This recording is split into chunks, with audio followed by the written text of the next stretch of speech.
Telugu Desam party అధినేత మనందరి ఆరాధ్య దైవం పెద్దలు నారా చంద్రబాబు నాయుడు గారు మొదలుపెట్టినటువంటి ప్రజాగలం కార్యక్రమంలో భాగంగా ఈ రోజున మన కదిరి నియోజకవర్గానికి విచ్చేసి మన అందరి గురించి ఉద్దేశించి మాట్లాడడానికి, స్థానికంగా ఉన్నటువంటి మన సమస్యల గురించి, భవిష్యత్తులో తీసుకుపోయేటువంటి చర్యల గురించి తెలియజెప్పడానికి విచ్చేసినటువంటి పెద్దలు, గౌరవనీయులు, ఈ దేశంలోనే అత్యున్నత శిఖరాలను అందిపుచ్చుకున్నటువంటి నాయకత్వం ఉన్నటువంటి నాయకులు నారా చంద్రబాబు నాయుడు గారికి, అదేవిధంగా పెద్దలు, గౌరవనీయులు, హిందూపూర్ పార్లమెంటు మాజీ పార్లమెంట్ సభ్యులు, అదే రకంగా హిందూపూర్ సత్యసాయి జిల్లా అధ్యక్షులు, మాజీ టీటీడీ బోర్డు మెంబర్ అయినటువంటి పెద్దలు, గౌరవనీయులు బీకే పార్సారథన్న గారికి, అదేవిధంగా వేదిక మీద ఉన్నటువంటి భారతీయ జనతా పార్టీ మాజీ శాసనసభ్యులు ఎంఎస్ పార్థసారథి గారికి, అదేవిధంగా వేదిక మీద ఉన్నటువంటి భారతీయ జనతా పార్టీ కదిరి నియోజకవర్గ ఇన్ఛార్జ్ అయినటువంటి వేణుగోపాల్ రెడ్డి గారికి, అదేవిధంగా సోదరులు జనసేన నియోజకవర్గ ఇన్ఛార్జ్ అయినటువంటి భైరవ్ ప్రసాద్ గారికి, సోదరుడు వాల్మీకి స్కూల్ అధినేత పవన్ కుమార్ రెడ్డి గారికి, అదే రకంగా చిరంజీవి వంశీ గారికి, వేదిక మీద ఉన్నటువంటి ఇతర Telugu Desam party, Bharatiya Janata party, Janasena party నాయకులకు, విచ్చేసినటువంటి తెలుగుదేశం పార్టీ కుటుంబ సభ్యులకు, పాత్రికేయ మిత్రులకు అందరికి కూడా పేరు పేరున నమస్కారాలు తెలుపుకుంటూ, ఈ రోజున పెద్దలు, గౌరవనీయులు ఈ రాష్ట్రంలో ప్రతి అంగుళం గురించి కూడా పూర్తి స్థాయిలో అవగాహన ఉన్నటువంటి నాయకులు ఎవరైనా ఉన్నారా ఈ తెలుగు రాష్ట్రాల్లో అంటే అది మన నాయకులు నారా చంద్రబాబు నాయుడు గారు తప్పితే ఇంకొకరు లేరని చెప్పి సందర్భంగా తెలియజేస్తా ఉన్నాను. ఈ మాట ఎందుకంటా ఉన్నానంటే, ఏదైతే 2019 సార్వత్రిక ఎన్నికల సందర్భంగా ఒక్క అవకాశం పేరు మీద అనేక రకమైనటువంటి అభివృద్ధి కార్యక్రమాలు చేసినప్పటికి కూడా తెలుగుదేశం పార్టీని కాదని, నారా చంద్రబాబు నాయుడు గారు ముఖ్యమంత్రి నాయకత్వాన్ని కాదని మీరందరూ కూడా ఒక అపోహకు గురై ఈ రాష్ట్రాన్ని అన్యాయం చేసినారు. జగన్మోహన్ రెడ్డి గారికి అవకాశం ఇచ్చని సందర్భంగా తెలియజేస్తా ఉన్నాను. ఈ ఒక్క ఛాన్స్ ఇచ్చి మనము చేసినటువంటి పాపాలకు ప్రాయశ్చిత్తం చేయాలని చెప్పేసి, చేసుకోవాలని చెప్పేసి ఈరోజు ఈ ఆంధ్రప్రదేశ్ రాష్ట్రంలో ఉన్నటువంటి ప్రతి ఒక్క ఓటరు కూడా పశ్చాత్తాపపడేటువంటి పరిస్థితుల్లో ఉన్నారు. వీళ్ళు వాళ్ళని కాదు, అన్ని రకాల వర్గాల వాళ్ళు కూడా అధఃపతాళానికి నెట్టివేయబడినటువంటి పరిస్థితులు రాష్ట్ర వ్యాప్తంగా ఉందని చెప్పి సందర్భంగా తెలియజేస్తూ ఉన్నాను. ఈ రోజున మీరు అందరూ గమనిస్తే గడచిన 4 సంవత్సరాల 9 నెలల పరిపాలన అనేది ప్రతి నియోజకవర్గ ప్రజల మీద కూడా ఒక రాక్షస పరిపాలన కిందే కనపడుతూ వచ్చింది. అనేక రకమైనటువంటి దాష్టికాలకు గురైనారు సామాన్య ప్రజలు, అనేక రకమైనటువంటి ఇబ్బందులకు గురవుతూ వస్తున్నారు. ఆర్థికంగా చితికిపోయినటువంటి కుటుంబాలు రాష్ట్రంలో ఏ మూలకు పోయినా కనపడుతూనే వస్తూ ఉన్నాయి.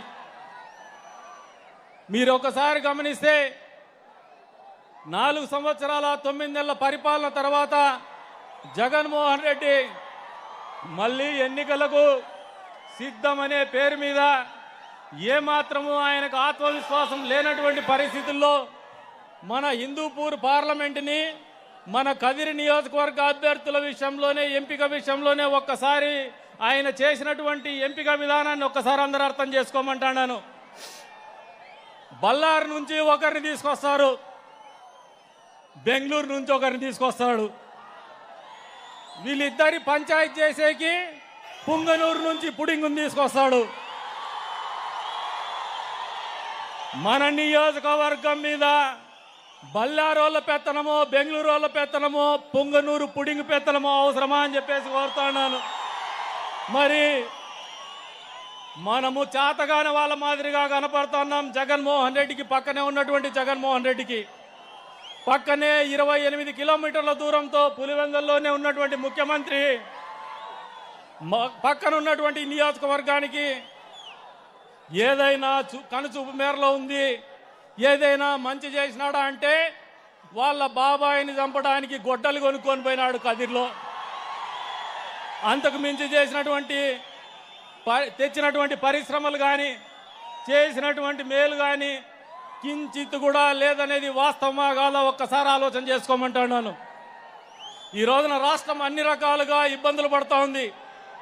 యువత పెద్ద ఎత్తున నిర్వీర్యమవుతున్నటువంటి పరిస్థితులు. 20 ఏళ్ల నుంచి రాజకీయాల్లో ఉన్నాం, పుట్టి ఇక్కడే పెరిగినాం.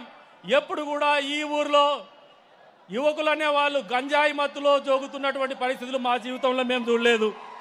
మొట్టమొదటిసారిగా యువత అంతా కూడా గంజాయి మత్తులో జోగేటువంటి పరిస్థితుల్లోకి పరిపాలన చేస్తున్నటువంటి ఘనత జగన్మోహన్ రెడ్డికే దక్కుతుంది. ఈ రోజున పెద్దలు గౌరవనీయులు నారా చంద్రబాబు నాయుడు గారిని కోరుతా ఉన్నాం, ఈ రాష్ట్రంలో యువతను కాపాడండి. నిర్వీర్యమైపోతున్నటువంటి యువత, తెలుగు జాతి భవిష్యత్తు యువత, అటువంటి యువతను కాపాడుకోవాల్సినటువంటి బాధ్యత, గురుతరమైనటువంటి బాధ్యత అందరి మీద ఉంది. ప్రత్యేకించి అనుభవజ్ఞులైన మీ మీద మరింత ఎక్కువ ఉందని చెప్పేసి కూడా ఈ సందర్భంగా తెలియజేస్తా ఉన్నాను.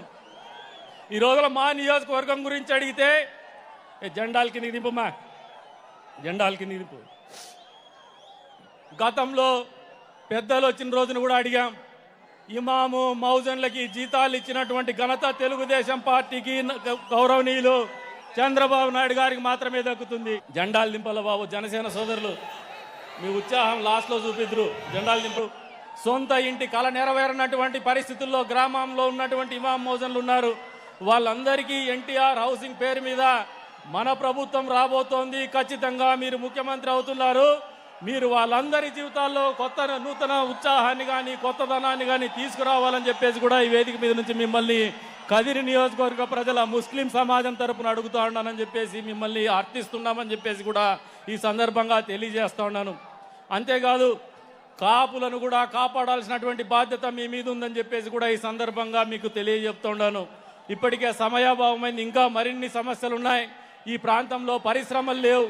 మీరు తీసుకొచ్చినటువంటి హంద్రి నీవా సుజల స్రవంతి నీళ్లు తప్పితే తాగడానికి నీళ్లు లేనటువంటి కరువు ఈ రోజున విలయతాండవం చేస్తోంది. మళ్ళీ మీరు అధికారంలోకి వస్తే కొన్ని మండలాల్లో మాకు ఎక్కడ కూడా చెరువులు నింపేటికి, హంద్రి నీవా జలాలను చెరువులు నింపే కార్యక్రమానికి ఇబ్బందికరమైన పరిస్థితులు ఉన్నాయి. గాండ్లపెంట, ఎన్పికుంట మండలాల్లో, తలుపుల మండలంలో.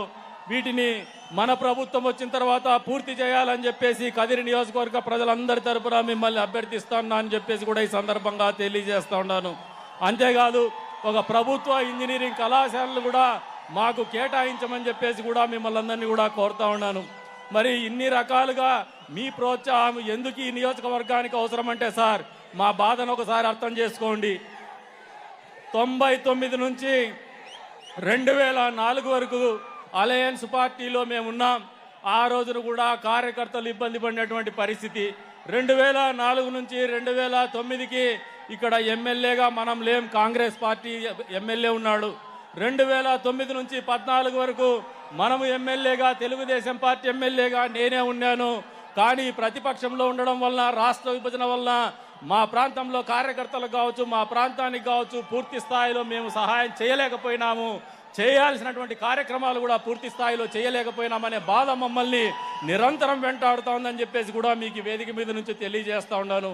మరి గడచిన మన ప్రభుత్వ హయాంలో మీరు పెద్ద మనసు చేసుకొని మీరు ఒకసారి గమనిస్తే హంద్రి నీవా సుజల స్రవంతి ద్వారా చెర్లోపల్లి డ్యామ్ తీసుకొచ్చినారు. ఆ చెర్లోపల్లి డ్యామ్ నుంచి మా మున్సిపాలిటీకి తాగునీరు కేటాయించినారు. కానీ మీరు కేటాయించినటువంటి జలాల్ని కూడా ఇంతవరకు మీరు అందజేసిన ఈ ప్రభుత్వం అమలు చేసినటువంటి పరిస్థితులు లేవు. అంతేకాకుండా అసంపూర్తిగా ఉన్నటువంటి మైనారిటీ పాలిటెక్నిక్ కావచ్చు, మైనారిటీ హాస్టల్స్ కావచ్చు పూర్తి స్థాయిలో చేయలేనటువంటి పరిస్థితుల్లో ఈ ప్రభుత్వం ఉందని చెప్పేసి కూడా మీకు ఈ సందర్భంగా తెలియజేస్తా ఉన్నాను. ఈ జిల్లాలో మా నియోజకవర్గాన్ని మీ ప్రభుత్వం వచ్చిన తర్వాత, మీరు ముఖ్యమంత్రి అయిన తర్వాత అనంతపురం జిల్లాలో కదిరి మీద ఒక ప్రత్యేకమైనటువంటి దృష్టి సారించి ఈ ప్రాంత అభివృద్ధికి పాటుపడమని చెప్పేసి కూడా వీళ్ళందరి తరపున మిమ్మల్ని మనస్ఫూర్తిగా కోరుకుంటున్నానని చెప్పేసి కూడా ఈ సందర్భంగా తెలియజేస్తా ఉన్నాను సార్. మరి ఇన్ని రకాలుగా ఒడిదుడుకులు ఎదుర్కొంటూ ఎన్ని ఇబ్బందులకు ఎదురైనా కూడా జెండాని కింద పడేయకుండా జెండాని మోసినటువంటి కార్యకర్తల కష్టాన్ని, వాళ్ళ ప్రయత్నాన్ని పూర్తి స్థాయిలో అర్థం చేసుకొని ఈ ప్రాంతంలో తెలుగుదేశం పార్టీ కార్యకర్త భవిష్యత్తులో మా ప్రభుత్వమే అభివృద్ధి చేసిందని సగర్వంగా తలెత్తుకునేటువంటి పరిస్థితుల్లో మా నియోజకవర్గాన్ని మీరు నిలబెడతారని చెప్పేసి కూడా మనస్ఫూర్తిగా కోరుకుంటూ అవకాశం కల్పించినటువంటి మీకు పేరు పేరున ధన్యవాదాలు తెలుపుకుంటూ ఇప్పుడు పెద్దలు గౌరవనీయులు హిందూపూర్ పార్లమెంట్ అభ్యర్థి అయినటువంటి బీకే పార్సారథి గారిని ప్రసంగించాల్సిందిగా కోరుతున్నాను.